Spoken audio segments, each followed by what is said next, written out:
Hello friends, સ્વાગત છે તમારું મારા આરવી કુકિંગ કિચનમાં। આજે આપણે બનાવીશું કાચી કેરીનો મુરબ્બો, જેને છૂંદો પણ કહે છે। જે ખમણ કરીને કરીએ તેને છૂંદો કહે છે।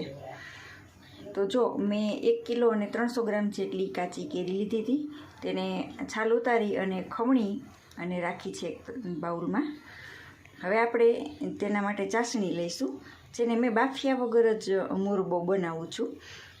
તો આજે આપણે ચાસણી લઈએ। મેં એક કડાઈ લીધી છે, જેમાં 2 કિલો, પોણા 2 કિલો, 1 કિલો ને 700 ગ્રામ જેટલી ખાંડ લઈશું અને એ ખાંડ ડૂબે એટલું એમાં પાણી ઉમેરીશું।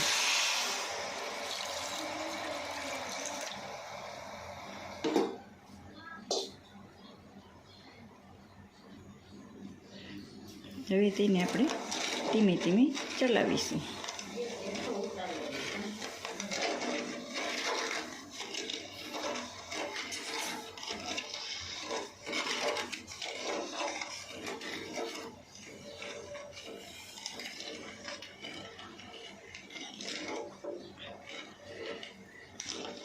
બધી જ ખાંડ ઓગળી જાય ત્યાં સુધી તેમને ફૂલ ગેસ ઉપર હલાવતા રહીશું।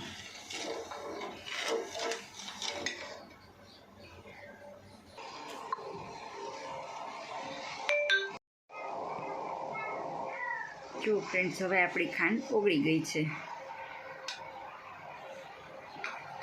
હવે આપણે તેમાં જે કેરીનું ખમણ કરીને રાખ્યું હતું તે ઉમેરીશું।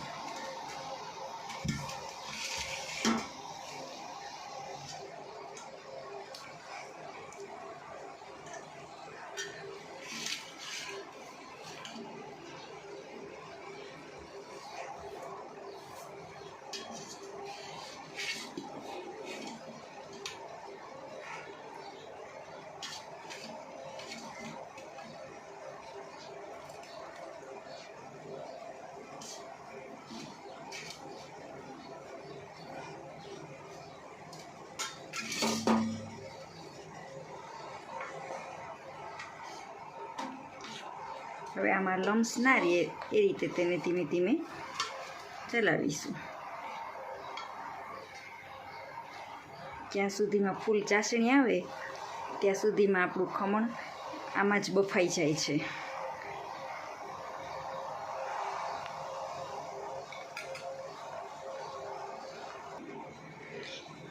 કેરી પણ પાણી મૂકતી હોય છે, તેથી આપણે ખાંડ ડૂબે તેટલું જ પાણી નાખવાનું હોય છે। જો આ મેં કેરી નાખ્યા પછી આમાં કેટલું બધું પાણી મૂક્યું છે। જે બધું જ પાણી બળી જાય અને તેમની ચાસણી આવી જાય ત્યાં સુધી આપણે એને ફૂલ ગેસ પર પકાવતા રહીશું।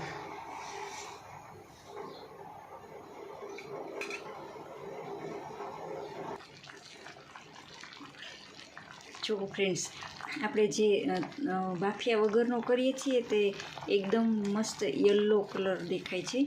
જો જે આપણે તડકા છાયાનો મુરબ્બો કરતા હોઈએ છીએ તેવો નેચરલ કલર આવે છે આમનો, અને બાફીને કરીએ તો સહેજ લાલ કલર આવી જાય છે।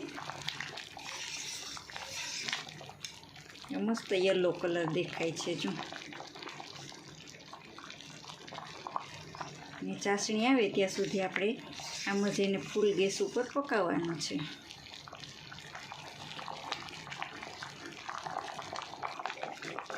જો ફ્રેન્ડ્સ, આપણું કેરીનું ખમણ પણ તેમાં પાકી ગયું છે। જો કાચ જેવું દેખાય છે સરસ, જેને બાફવાની કોઈ જ જરૂર નથી રહેતી। ચાસણી આવે ત્યાં સુધીમાં તે એમાં પાકી જાય છે।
ફિલિંગ નહીં આખે આખી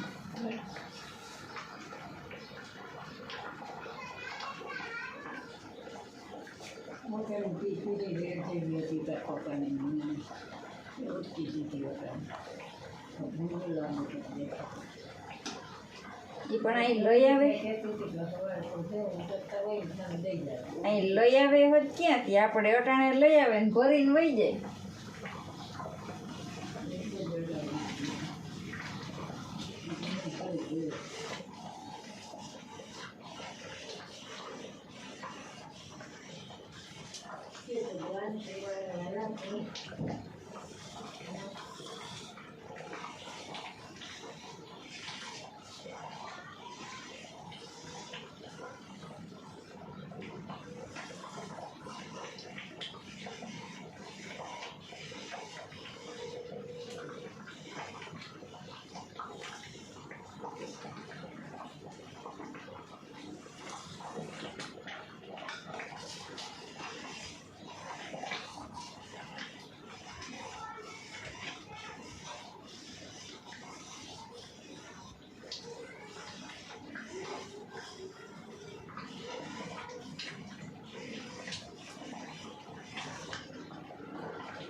ક્યાં ગાજરના ઠોઠિયા કેરીમાંથી મેં અડદર મીઠું નથી નાખ્યા એને પછી નાખી હું એ નથી ફેરવવાનું કંઈ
કેરીનું ખમણ મસ્ત પાકી ગયું છે. જો એકદમ કાચ જેવું દેખાય છે.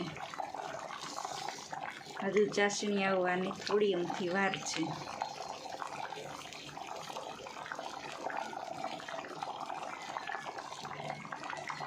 થોડોક પાણીનો ભાગ છે, જે પાણીનો ભાગ બધો બળી જાય ત્યાં સુધી એમને આપણે હલાવતા રહીશું.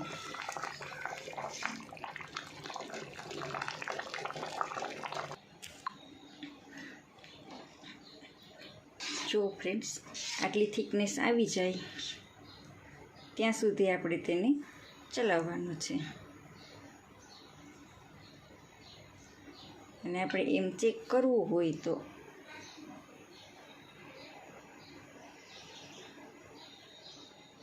એક તાર પૂરો ન થાય તેવી ચાસણી આપણે લેવાની છે.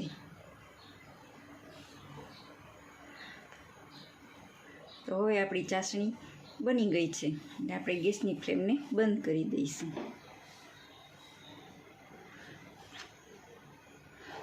જેને આપણે નીચે ઉતારી અને ઠંડો થવા માટે મૂકી દઈશું.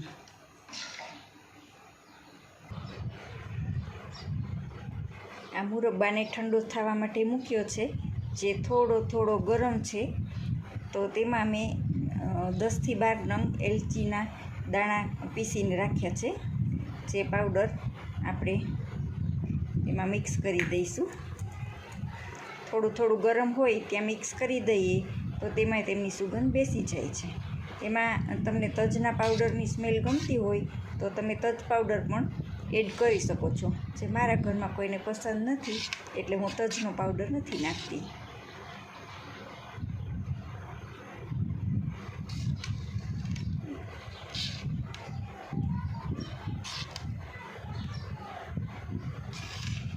તો તૈયાર છે આપણો કાચી કેરીનો મુરબ્બો.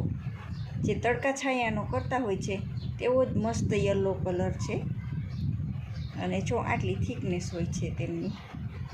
હવે આને આપણે કાચની એરટાઇટ બોટલમાં ભરી લઈશું, જેથી કરીને તે આખું વર્ષ સુધી તેનો સ્ટોર કરી શકીએ અને આવો જ રહે છે.